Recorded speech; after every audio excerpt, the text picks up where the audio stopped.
dedication, hard work, foresight. As he sat down, the leader leaned over and said, "You forgot to mention one thing."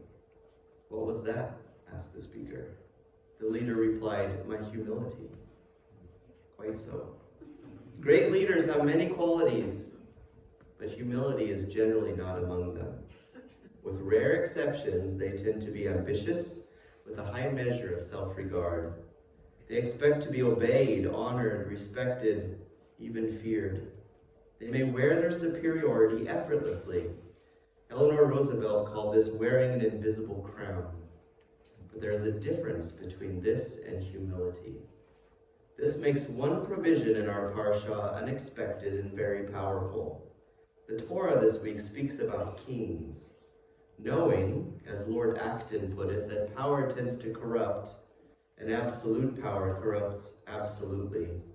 It specifies 3 temptations to which a king in ancient times was exposed.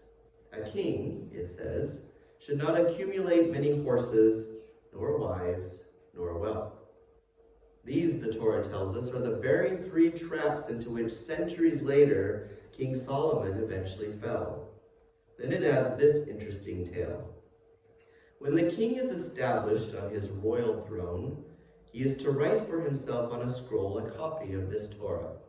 It is to be with him, and he is to read it all the days of his life, so that he may learn to be in awe of the Lord his God, and follow carefully all the words of this law and these decrees, and not feel superior to his brethren, nor turn from the law to the right or to the left. Then he and his descendants will reign a long time in the midst of Israel. That was Devarim 17:18-20. If a king, whom all are bound to honor, is commanded to be humble and, quote, not feel superior to his brethren, then how much more so the rest of us? Moshe, perhaps the greatest leader of the Jewish people that had in the Torah, was very humble, more so than anyone on the face of the earth, as we read in Numbers 12:3. Was it that he was great because he was humble, or humble because he was great? Either way, as Rabbi Yochanan said of God himself, wherever you find his greatness, there you will find his humility. This is one of the genuine revelations of Judaism that it brought about in the history of spirituality. The idea that a king in the ancient world should be humble would have seemed completely farcical. We could still see it today in the ruins and relics of Mesopotamia and Egypt, an almost endless sea of vanity, built, crafted, and created by rulers in honor of themselves. Ramesses II had 4 statues of himself and 2 of Queen Nefertiti placed in front of the temple at Abu Simbel.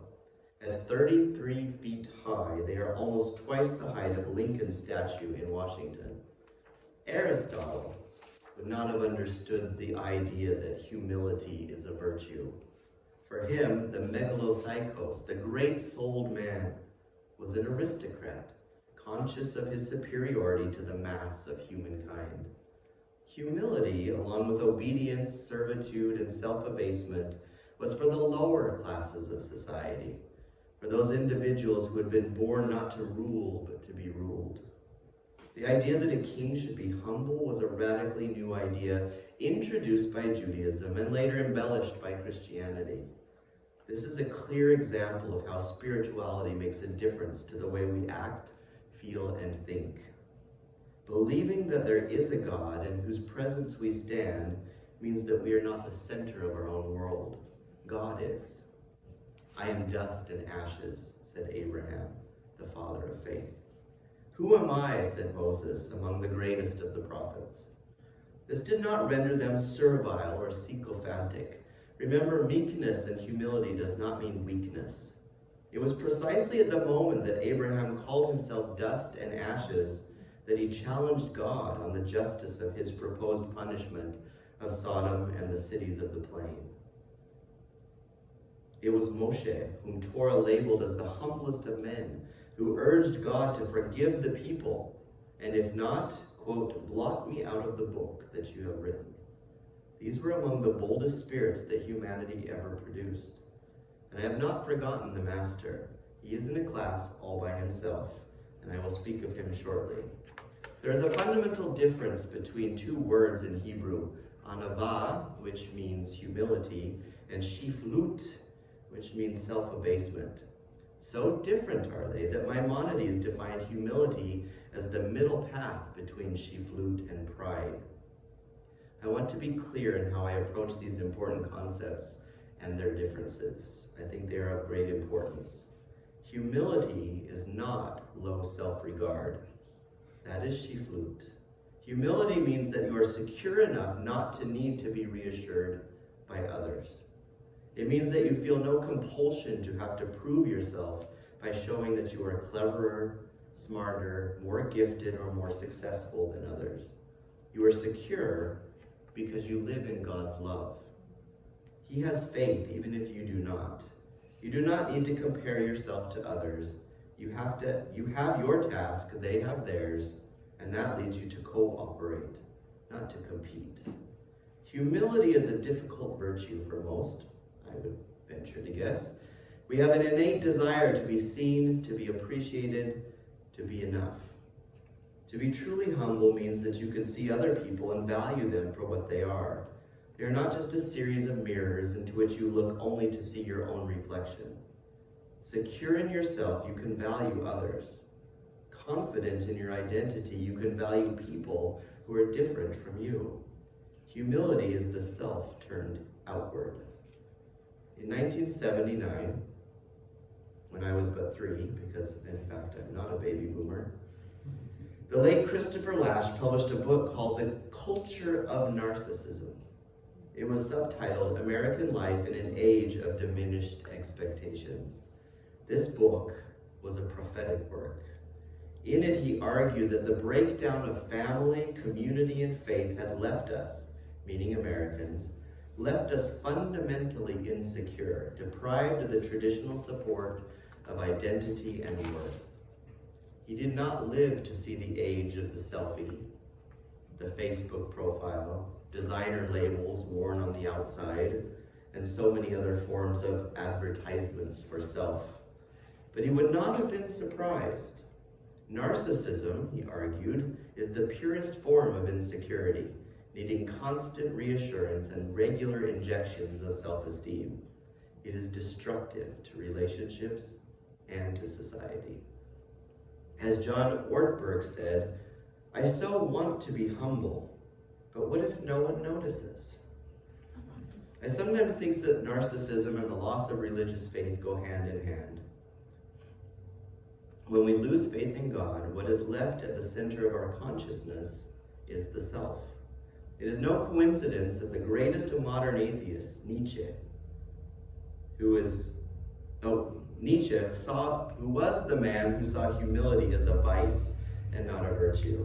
He described it as revenge on the weak against the strong. Nor is it accidental that one of his last works was entitled, Why Am I So Clever? Shortly after writing it, he descended into the madness that enveloped him for the last 11 years of his life. You do not have to be religious to understand the importance of humility. In 2014, the Harvard Business Review published the results of a survey that showed that the best leaders are humble leaders. They learn from criticism. They are confident enough to empower others and praise their contributions. They take personal risks for the sake of the greater good. They inspire loyalty and strong team spirit. And what applies to leaders applies to each of us as marriage partners, parents, fellow workers, members of communities, and friends. To serve God in love, said Maimonides, is to do what is truly right because it is truly right, and for no other reason. Love is selfless. Forgiveness is selfless. So is altruism. When we place the self at the center of our universe, we eventually turn everyone and everything into a means to our ends. That diminishes them, which diminishes us. Humility means living by the light of that which is greater than I. When God is at the center of our lives, we open ourselves up to the glory of creation and the beauty that is in other people.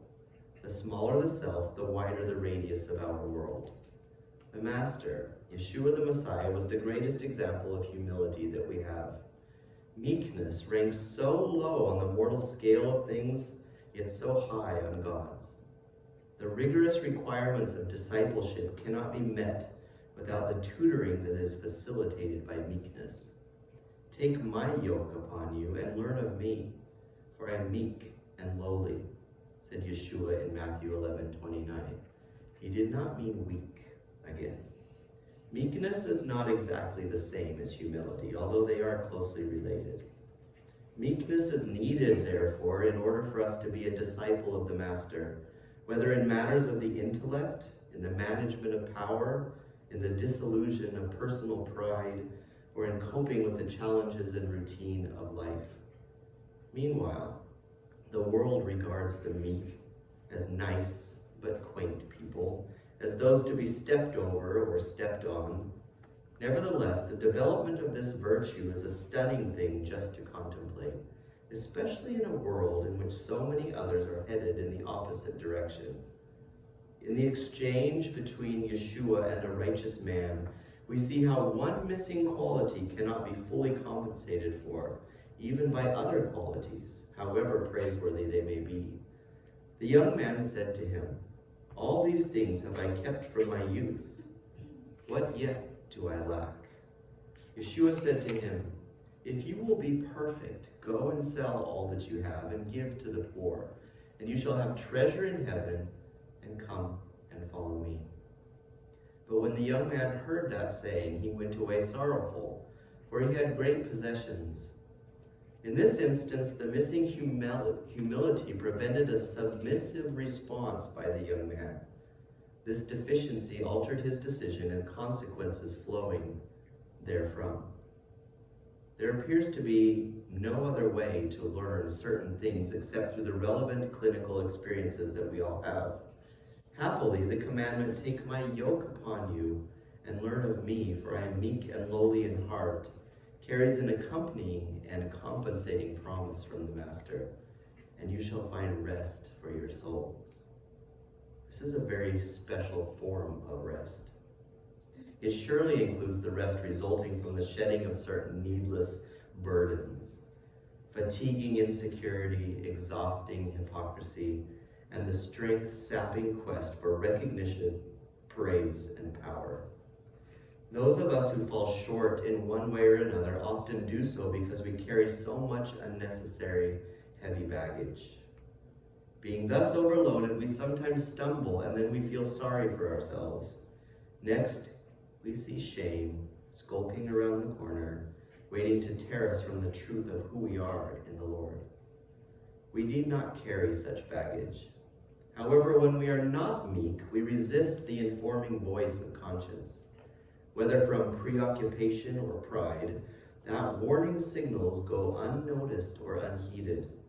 However, if sufficient meekness is in us, it will not only help us to jettison unneeded burdens, but will also keep us from becoming mixed in the muck and mire of self-effacing pity. That is the sheaf-loot of which I spoke earlier. Furthermore, true humility has a metabolism that actually requires very little praise or recognition, of which there is usually such a shortage anyway. Most of the time, the sponge of selfishness quickly soaks up everything in sight, including praise that is intended for others. Disciples, we are told in Ezekiel 18, are to cast away from you all the transgressions that you have committed, and make yourselves a new heart and a new spirit. Yet we cannot make such a new heart while nursing old grievances. Just as civil wars lend themselves to the passionate preservation of ancient grievances, so civil wars within the individual soul, between the natural and the potential man, keep alive old slights and perceived injustices, except in those who are meek. What tremendous humility there was in Yeshua, who acknowledged, "I can of mine own self do nothing." In Mark 10:18, the Master admonished, "Why do you call me good? No one is good except God alone." Yeshua neither misused nor doubted his power, but he was never confused about its source. Indeed, we mortals, perhaps even when otherwise modest, are sometimes quite willing to display our accumulated accomplishments, as if we had done it all by ourselves. Hence this sobering reminder. And you say in your heart, my power and the might of my hand has gotten me this wealth. But you shall remember Adonai your God, for it is he that gives you power to get wealth, and he may establish his covenant, which he swore to your fathers, as it is this day. That was Deuteronomy 8:17 and 18. Meekness is thus so much more than a passive attribute that merely deflects discourtesy. Instead, it involves spiritual and intellectual activism.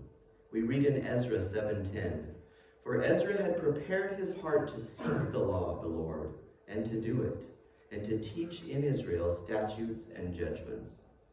Just as meekness is in all our virtues, so is pride in all of our sins. Meekness also protects us from the fatigue of being easily offended. There are so many just waiting to be offended. They are so alerted to the possibility that they will not be treated fairly, they almost invite the verification of their expectation.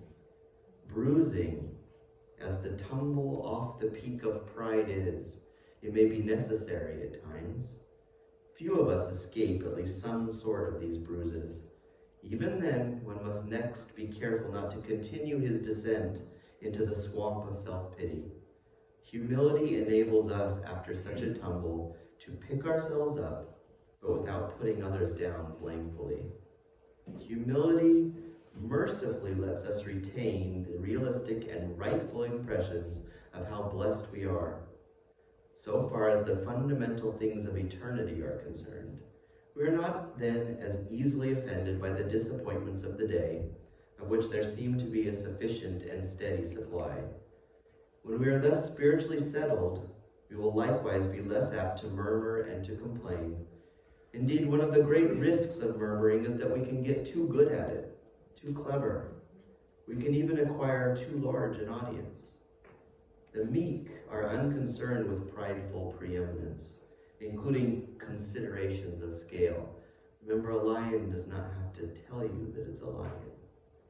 The lowly are not exercised, for instance, over quantitative considerations. The Lord put that concern to rest centuries ago.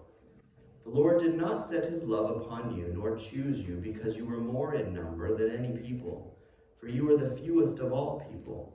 But because the Lord loved you, and because he would keep the oath which he had sworn to your fathers, has the Lord brought you out with a mighty hand and redeemed you out of the house of bondage, from the hand of Pharaoh, king of Egypt. That was Deuteronomy 7:7 and 8. When the master declared, my sheep hear my voice and they follow me, it was not only an indication of how profound recognition and familiarity would be at work, it also bespoke another role of operational meekness, listening long and humbly enough for such recognition to occur. Meekness and patience have a special mutuality.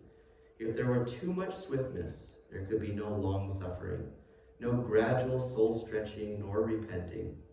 With too little time to absorb, to assimilate, and to apply the truths already given, our capacities would not be fully developed. Pearls cast before us would go unfound, ungathered, and unsavored. It takes time to prepare. In so many ways, the wise interplay of our individual free will with God's loving purposes for us is greatly facilitated by our humility. Were it not so, we would at best, of ourselves, be prideful before God. Perhaps humanity could have rescued proud and fearful Judas, even after he had left that fateful Passover meal. He could have slipped back in later, quietly, humbly, rejoining the others, having belatedly determined not to do the deed he set out to do. Meekness can rescue us from ourselves, even when we are deep in error, even when we have seen that others have written us off. The Master meekly endured the lesser spiritual maturity of the 12 and his other disciples. He endured this while helping remedy it. He did this without condescension, without despairing, without cynicism, and certainly without murmuring. We have only to look at his prayers to the Father for and in behalf of his disciples to see how perfect his love is. These patterns of gentleness and tenderness are too striking to be accidental. They are even reflected in the voice of the Lord, even its very timbre, for his is a pleasant, mild, and gentle voice. In 2 Chronicles 7:14, the Holy One says these beautiful words, "And my people who are called by my name, if they will humble themselves and pray and seek my face and turn from their wicked ways, then I will hear from heaven and will forgive their sin and will heal their land." That it may be so for us, for this nation, and for Israel is my humble prayer. Amen. Thoughts? Questions? Concerns? Quandaries?